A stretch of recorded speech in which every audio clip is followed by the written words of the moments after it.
Hello and welcome to Your Neighborhood Show. I'm Carolyn and I've started this podcast because I'm really passionate about building community and I want to bring out stories from our neighborhoods about connection as well as disconnection. And it's come from my own life's journey of growing up in Mumbai, India, in a very connected neighborhood where pretty much everyone knew everyone.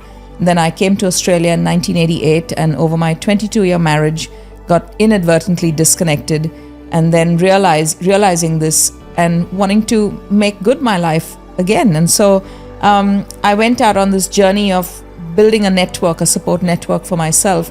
And in the process, I realized that it was a pretty serious situation out there, that there were many others like myself that also feel disconnected at times in their lives. And so the aim of the podcast is basically to draw out those stories of connection and disconnection so that we kind of normalize and be okay with being disconnected at some time in our life, because we all go through things in our lives and it's quite normal. But how do we overcome that? And so that's the aim of the podcast. Welcome again. So welcome, Mary and John. It's I'm so happy to have you both as my first guests to this podcast, which I've been wanting to do for a long time, actually. So you two are my guinea pigs. I just want to acknowledge you both, first of all, for being very, very close friends of mine, which I have shared with you all before, but at a time in my life when I felt most unsupported, only 8 years ago, you both were there for me. Before I start tearing up, thank you for that. And it's one of the main reasons I have you all here today to start my first podcast. Mary and John, just to give an intro to everyone, are amazing community people. They are, as far as I know, from the 8 years that I've known them, they are always opening up their home to connect people, to bring people from diverse backgrounds, whether they are wealthy or poor, or people from the street, or neighbors, or friends, or family of friends. And it's such a unique gift that I get to experience through y'all. So thank you for that. And welcome. Thank you, Carolyn. Pleased to be here. My pleasure. So my first question is for you, Mary, and that is, when I first thought of, finding guests for this podcast, it happened so fast, and the first people that came to my mind was Mary and John. So I picked up the phone and I rang you, and I said, look, I'm going to start this podcast, Will you and John be my first guests? And without even blinking an eye, you just said yes. And I was like, wow, that was easy. So why did you say yes so easily? I just want to get to know the your thinking or whether, yeah. So what was where did that, that emphatic yes come from? Well, Carolyn, I think that we are so involved with connections and how important connections are in all our lives, yours and ours, and we have that in common. And you were giving us a platform and an opportunity to be able to share that. We also knew that you had been wanting to do that, and we thought this was an opportunity to make it all come true. Connections are really, or have been very, very important in our lives, and in fact, we met through connections 51 years ago, and some of those connections are still there. The people who are involved in giving us those connections are still there in our lives, and have been at important points to get us through different times. And at other times, community connections have helped to inspire us, to give us new information, to give incredible awareness of things that we wouldn't have known otherwise, open doors, and just learn about things. And I guess it just keeps on rolling, all the different connections that you make with people all over the world. It's incredible where you come across people and you think, oh, I wonder if they would be connected with such and such, whether it's a group or an organisation or interests or whatever, or would they know something more about something else? And so it adds to your knowledge, to your awareness, to giving this freshness to life in a way. Thank you for that. I now know that I picked the right guests. Just when you started off by saying, that connections are important to you and you want to share it out with the world. So you said they're so important to you in your life, and you've made so many connections over the time of your life. I suppose I remember you sharing with me a few days ago about when all the times that you moved from one place to the other, but particularly when you moved from Mackay to Ipswich, and you felt quite unsupported in Ipswich, and you were able to overcome that. So I'd like to hear about that. Tell us a bit about that. Yes. So we were in Mackay for about 3 years, and 2 of our children were born there. And the connections were very good. The neighbours were helpful and supportive, and we didn't have any relatives or any other friends before we'd moved there. And so it was very helpful, and I can't think of the word right now, but we felt so supported having that. Mm-hmm. And then we came to Ipswich, and again we didn't know anyone, but John's employment brought him there. And initially we were trying to find accommodation, and that just seemed really difficult to get. And then when our children needed to go to playgroup, we tried to connect with playgroup. Again, that was somehow not available to us. And so we were housebound with 3 kids and under 5, and thinking, what can I do to make life a bit more interesting? And somehow we met a person, and she said, oh, yes, I'll come, and I've got space in playgroup for you, and I'll come and pick you up and take you there. And meeting this incredible person just opened up doors for us, and she introduced us to other friends, and she introduced us to other groups, and she would include us in everything, just picked us up off the street. She didn't know us until then, but and she's for more than 40 years now, she has been a lifelong friend and inspiration, a role model, and we feel part of her family and being included by all of them. So that was the difference, that at first I was feeling, how am I going to survive here? How are we going to give our children some sense of the wider community, that they can feel, have this sense of belonging? And she provided that for us. So, and I think we've remembered that, and we try and reach out to other people now when they are new to a community, or they different, or they just don't fit in. We try and bring them in and introduce them to our friends, and hope that we can meet a common point somewhere where they also can have this sense of belonging, because belonging is such an important thing. And you know through history that especially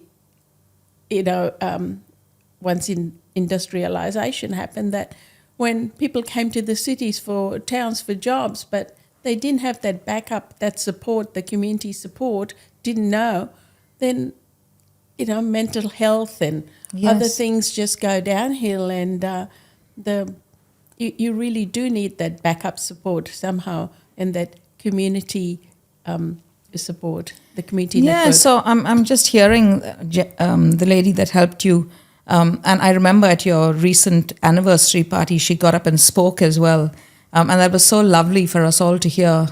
This was the woman that actually supported you all many, many years ago, and you still have this long-standing relationship with her. And not only did she help you, but she's inspired you to return back, and you all have blown that out of the water as far as I know, because you'll try to be welcoming to so many people just in the short time that I know.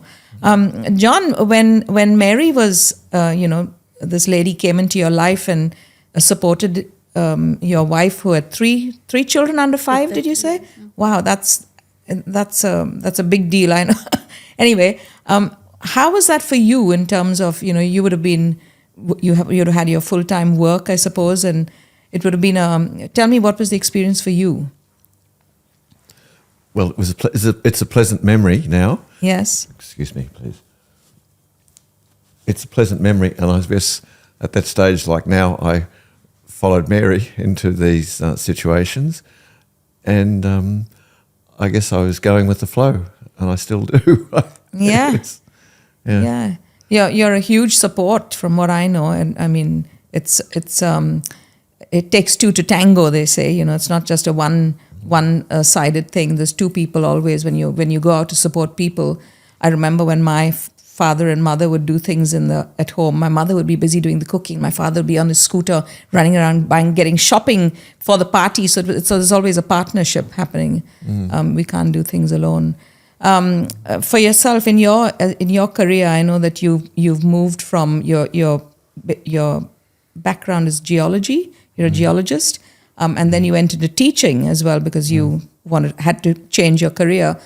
Have you ever experienced a sense of loneliness or disconnection any time in your life or through your career? Or tell us about that. I suppose I have felt disconnection on a few occasions. At work, there might have been a fallout, and I found it rather disconcerting, but I can be quite stoic, and so I've sort of persevered and come through it, and occasionally, but probably not terribly often, felt support with fellow workers. But anyway, did you say felt support or not? Have felt support sometimes, yes, from a few fellow workers, but generally no. Generally, you're on your own. Or I was on my own, but anyway, we survived, and yeah. So how did you overcome that, other than being stoic? Because passage of time. I was remembering just in the last day or two, at one stage we had a disagreement with a neighbour, and some of the disagreement from their point of view was really reasonably founded, but the attack by them wasn't really well founded, and it was picked up by another neighbour who was very warm and came and embraced us, and that was really quite positive to know that there are people out there who are sensitive to others. And yes. Beautiful. And also I remember you sharing with me about this organisation called the Grail, that has been quite instrumental in the direction of both your lives. And I think, how did you come across the Grail? The Grail is a lay religious organisation. I looked on Google in the last couple of days in the lead up to this, and it seems to have changed its I'm not sure its approach, its philosophy, whatever. Originally, it was for ladies who were often professional ladies, and they were feminists before their time.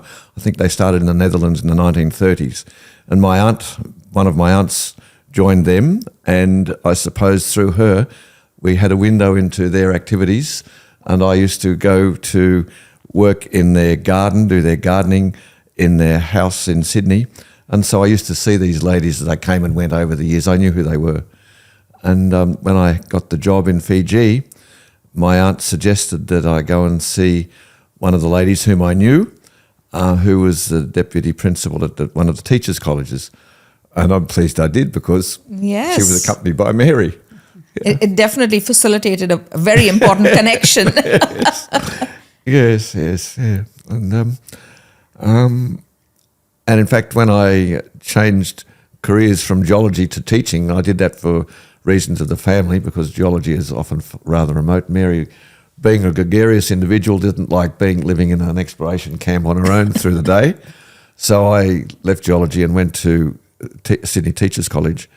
When I graduated, there weren't too many jobs in Sydney, but through the Grail again, with a lady from Mackay whom I knew, got a job at a school in Mackay.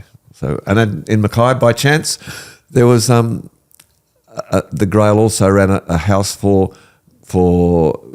girls or young ladies who usually were in from the rural areas and they needed some place to live in the city, in the work area. And so we maintained contact through them at that stage, yeah. Yeah, wow. And from what we've been speaking recently, next week you're going to attend an event for the Grail. Is that the sale of their property? Tell me about that. Yes, their main centre in Sydney is being sold, and it's been there for about 70 years or so. And I think it's been sold because there are fewer people who come into the ranks. But also I mentioned that I recently Googled and I see the Grail is put forward as an ecumenical group now. And I know my auntie was always reaching out to people. And so I guess we might find out a little bit more about that because I've not been in touch with them directly for a while, although indirectly we know a lady here in Brisbane. Yeah, so they're not. When I say they've changed, my aunt, they used to be what they called nuclear members, and they were the cluster, the main group. But then there were outer groups, and it seems to me now if they're describing themselves as an ecumenical group, then they've changed. Yeah, wonderful. But that's my ignorance. I should know more about. Yes. No, I'm just picking up on the sense of belonging that you all both have towards the Grail for you all to go travel to Sydney for this. Say farewell to a house. Yes, exactly. But you're not actually saying farewell to the house. In effect, you're saying thank you and a sense of gratitude for what the Grail, the organisation as a whole, has done for you all through your lives. Yes. Mary, with what was I going to ask you? When you said you moved, you moved from. Tell me all the places that you moved. You moved quite a few places. I've lost track of the amount of places you've moved. Tell me from just the timeline of the places that you've moved. Well, when we first married, we lived in Fiji for 2.5 years, and then John got a job in the Northern Territory and as an exploration geologist. So we moved there, but it was a camp. We were in a tent, and we were in the Kakadu National Park. You were in a camp, in a tent. Yeah. Wow. And thank goodness I didn't know about crocodiles, and because I'd wander around during the day on the banks of the and not be aware that a crocodile could be lurking. The bird life was so beautiful. It was just lovely to connect with the birds because there was nobody else to connect with. I was the only one left in the camp all day whilst the guys went out, and the other wives stayed in Darwin so the children could go to school. I didn't have any connections in Darwin or anywhere else in the Northern Territory for that matter. There were no phones in the 70s that you could use in a camp, and definitely no radio reception or television. So so what you did was to wander around a bit and read a book. And no social media. No social media. And but the bird life was incredible, and yes, I'd be wandering around not aware that a crocodile could have appeared. But after a while, I really missed connections, missed the beautiful lush greenery of Fiji, and so John decided he'd go back to Sydney and study teaching, and so we went to Sydney and we were there for a year, and that was really lovely because we were near John's family. So again, I didn't have to work very hard at getting new connections, but because there was family, and I guess I was in a bit of a culture shock as well. And then we went to Mackay, and that was good, and we did work at connecting, but also people were kind of open, again, thanks to the Grail who introduced us to all these people. So we had that sense of belonging, that those connections kind of came a lot easier. Then we came to Ipswich, and then we had also that era of the politician who was kind of disturbing the community cohesion, and that sort of stuff really impacts on minority groups or newcomers or people who don't have a sense of belonging, and it just then manages to divorce you even further or puts you and so you feel that everyone's looking at you and it's difficult to feel connected then, and that's where it's important when people do put out a hand and say, this is not true of all of us, it's only just a few people, and most of us are sane, and 80% of the population usually is quite sane or more, but you don't know that, and that's where it is great to have a sense of belonging. And so you've kind of happen. You went from Fiji to Northern Territory to Sydney to Mackay to Ipswich, and from then Ipswich to Brisbane. Yeah, and so there was. I'm hearing that you went from connection to disconnection to connection to disconnection. So different sorts of connections and disconnections. Correct. But then over time, because of the wonderful people we did make connections with, and then through our children's school, where John was very involved in the school community, faith committees and PNF and the church communities as well, we did feel accepted and found our own space and place and support network. And some of those people we're still friends with now. And then we came to Brisbane. The contrast was incredible. The first night we were in Brisbane in our house, the neighbours from both sides came in and knocked on the door. We thought, and what year was this? This was 1998. Okay. And they said, welcome to the neighbourhood. Would you like to come to dinner tomorrow night so that we can meet you? Amazing. Wow. It was incredible. And similarly, the back neighbours did the same. And how many years later now, one of our neighbours' son is our son-in-law. So yes, the connections have been going, and they've been incredible. And now we feel we live in a commune. Wow, wow. Because our grandchildren have one grandmother on one side and another lot of grandparents on the other side. And so the connections, now we feel very, very comforted with the connections. And I guess that's what makes us feel comfortable to reach out to other people then and be able to connect and welcome to the community as well. And so given that you've moved so many times in your life and you've experienced disconnection and connection several times in and out, and now you're in a wonderful place to be able to give back big time because you feel connected and supported and all of that. What kind of, like, if you had to tell somebody who's starting out their lives and, they're potentially going to, like, my father was in the army and my mother moved many times during her life, but then at some point she decided to just stay in Mumbai so that she could be with us. But we were estranged from our father we would only see him in the holidays. But there are many women in India, army wives, that move from one place to the other. And so what kind of advice would you give somebody in Australia, not an army person, but somebody in Australia who's moving from one place and experiences connection, disconnection, apart from having the luck that somebody would just arrive in your, and start helping you, or have wonderful neighbors that just come and invite you, is there anything that you could have done or did you do to have that happen? I think once you start talking to people, you manage to find something in common somewhere, usually, majority of the time.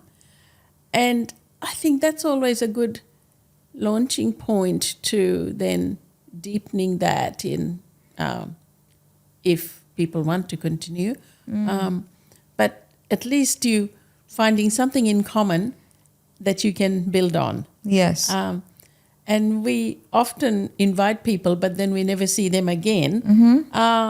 But I guess they know that if we've offered them hospitality, that they're very welcome then to come back if they needed that level, that support, or they may have not felt comfortable with us. So, I think it's always finding that something in common.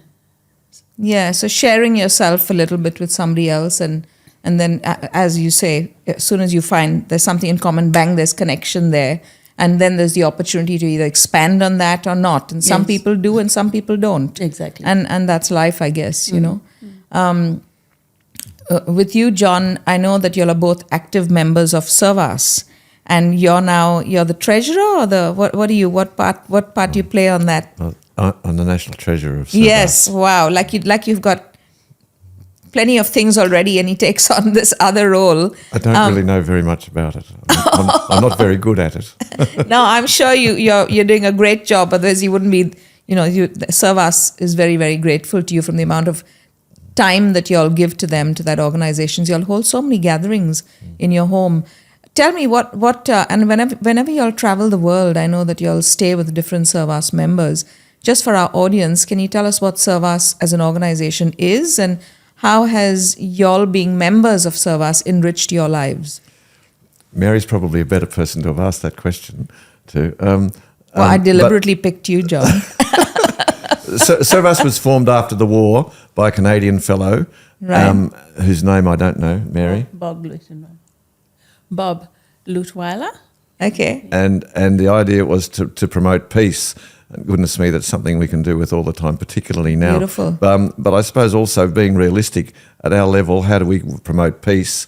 I guess by promoting personal contact, and it's a worldwide organisation, and the idea is to accept visitors for 2 nights or longer. But some people cannot do that, so there might be day hosts. I'll meet them for a coffee or meet them in the park, and it just promotes exchange and openness, connections, promotes connections. And we've been very fortunate to have had many very positive experience through those connections, both here and overseas. And it's wonderful organisation. Yes. Yes, and I would imagine that when you go and say to another country and you're meeting somebody of another nationality, just those conversations, you're breaking down barriers one person at a time, kind of thing, understanding cultural differences and all of that. That's such an amazing model. Do they have a website, John, for our audience to maybe have a look at? Yes, Servas. Okay, wonderful. Hopefully people will tap into that. It's also a very good economical way for people to travel.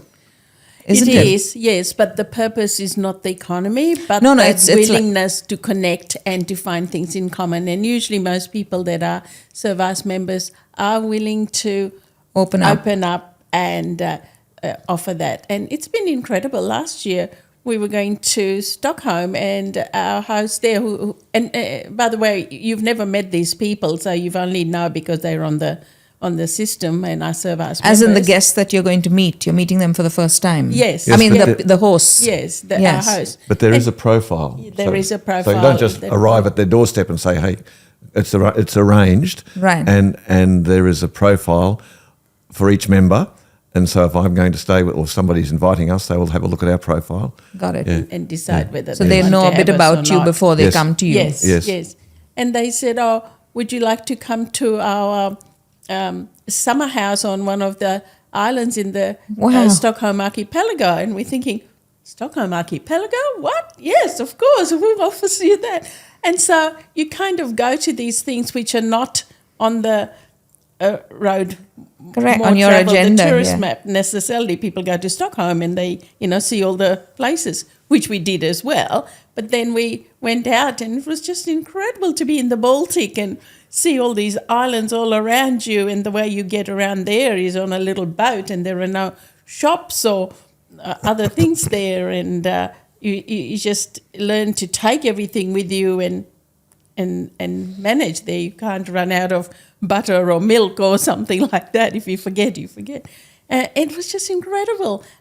We went to Denmark, and some people invited us up to the northern part of Denmark. And anyway, they said, we'll come to the summer house. And here we meet a journalist who works in the EU normally, but she's there at their summer house and who invites us. Her husband had been a EU parliamentarian, and you kind of suddenly get all these contacts. We went to northern Germany and we met with this guy who was the director of the Planck Institute, and the Planck Institute, John will probably explain what that is. Oh, I can't give a great. It's a well-known German institute. His calling is in environmental studies, but it does more than that. I mean, I haven't looked it up for quite a long time, so I can't really expand upon that. So just being part of Servas has given it not only Exposed us to meeting, all this. so you're meeting new people, you're tasting new different cuisines. No, absolutely. You're seeing new places that you wouldn't have seen normally if you had made an itinerary to go to a place. You've got a personal guide in a way, and so you're contributing to international peace. What an amazing and we're thing. finding that we have so much in common, and that was the point, that there's this person who's director at an institute or a guy who looks at stars, astronomer, and there was another person in Berlin. But the fact that we all had this in common of wanting to connect and had interests about world peace and about the environment and about reaching out to others. That is the uniting thing about these. Yes, beautiful. People. We keep religion out of it. We tread very carefully on politics, but usually you find that the people who belong to these organizations have a similar politics. So. Yes, and I know that you hold lots of gatherings in your home as well to bring the local Servas members together, because you've invited me to some of them as well. So. Yes, and when we host overseas visitors, which we are doing next week, we invite our local Servas members to come and just meet so that they've got increase those connections, and that's the whole purpose of it. So when you get a Servas a guest that comes to your house, you invite other local Servas members to meet that person, so that they've already got that common thing that you're a Servas members. Wow, I didn't realize you do that as well. Yes. Because what was that gentleman's name that came and Jerry? Yes. Correct. You invite. Well, I'm not a Servas member, but I love the whole philosophy of it. Yes. Wow. Well, thank you so much for being my guest this evening. I've learnt a lot, as always, from both of you. And thank you for your willingness to share and your time for coming here today. Before we go, I'd just like to tell you about it. So there's this organisation called Sailability. Yes, of course. Again, that's an international organisation where it reaches out to people with disabilities and to take them out for a sail and I guess in a way to give them that sense of inclusiveness and connection, because these people are severely disabled, so they wouldn't be able to get on a boat to go for a little cruise, but these boats are specially There are various built. levels of disability. There are various levels, yes. So they're wheelchair accessible, or they can be lowered into a little boat, a sailboat, but they get exposed to that. So that's another very worthy international organisation all over the world where they welcome people with disabilities. Yes. Community centres are another incredible place for making people get some sense of belonging. Yes. And the community connections. And the sort of people that go to a community centre are not the sort of people that would be out there committing crime necessarily. They're the ones who start to have that sense of belonging and that somebody cares for them, and that there'd be a meal for them, or there'd be some help in terms of social security or health, or somebody to help you through with the application processes and things like that. There are other groups at community centres, not only for the homeless or the hungry, but there are also the volunteers get that sense of belonging as well, because you come together for a common purpose. Yes. And then there are other groups like an art group that meet at a community centre. In fact, a community centre can become what the community wants it to become, by the community offering to run courses, because you've got the space, and people do come because they love to feel that sense of connection, and belonging. And so if almost it's like an interest group, if it's a sewing group or an art group or a children's I think you've been involved in. So I think you're talking the community center that you're a member of, Mary, where what you're talking about is they open it up for community to come and run programs, like a community-led approach to community building, which is amazing. So it's sharing leadership as well on that level. Yes. I'm just so proud to be friends of both of you because you're involved in so many things when it comes to connection, whether it be Servas or Sailability or community centers or just everyday having dinners and stuff in your home and reaching out to people that are vulnerable, and it's a privilege to be your friend. Thank you so much, Mary and John, for joining me today. Thank you, Carolyn.